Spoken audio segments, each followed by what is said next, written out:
His nonchalant tone and absolute lack of concern makes me want to murder him where he sits. How can he be so callous about the health and safety of his own siblings? I hate thinking of Asa out in the field where he's no doubt dodging bullets regularly. It guts me to think of him in danger. McKinley lashes out at her brother. That's all you care about, isn't it?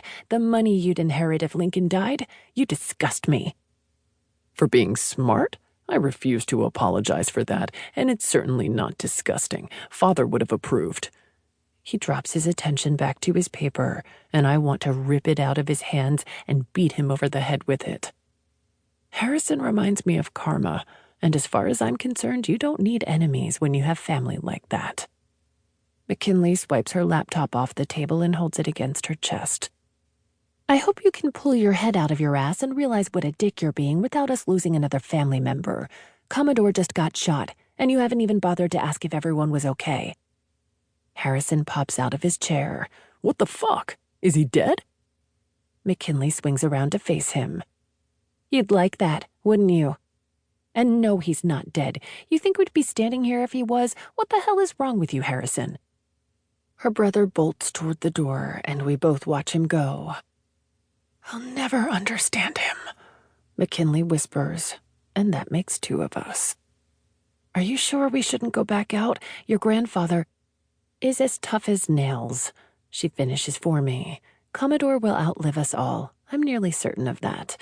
But what if they need to take him to the hospital? McKinley laughs quietly. He'll never go. Not for himself. He'll have a doctor here within the next 20 minutes to do whatever he needs, guaranteed. I know she's right, and the last thing I want to do is get in the way of the chaos outside or offer the press more chances to take pictures. But still, it doesn't feel right hiding inside. Are you sure? McKinley nods. Absolutely. She strides toward the massive entrance to the room and pauses before it. You can come with me to the library if you'd like to distract yourself while we wait. Go with McKinley or stay and pace the living room by myself and feel completely useless. It's not much of a choice to make. I follow her out of the room. Please don't take this the wrong way, but has Harrison always been that big of an asshole? I have a cousin who's angry at the world, and I swear she's been like that since birth. McKinley walks and talks at the same time. He used to be different, actually. When we were little, he was fun and nice.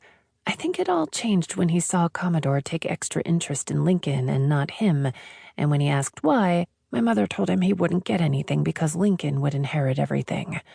I wish he never had. I wish none of us had ever known because it changed a lot of things. But you're not like him.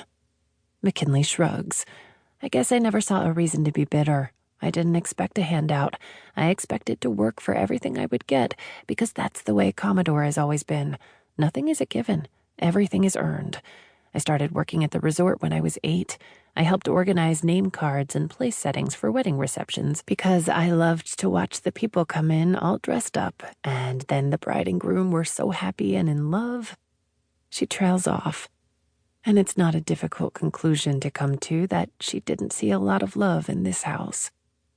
I started working about that age, too, on the family farm. I was in charge of collecting eggs and feeding the chickens. McKinley stops in front of a wooden door that must be at least 20 feet tall. Were your parents ever happy? Part of me is shocked she asked the question when we both know what happened with my mom and her father. Still, if she can find the guts to ask the question, then I can give her an honest answer.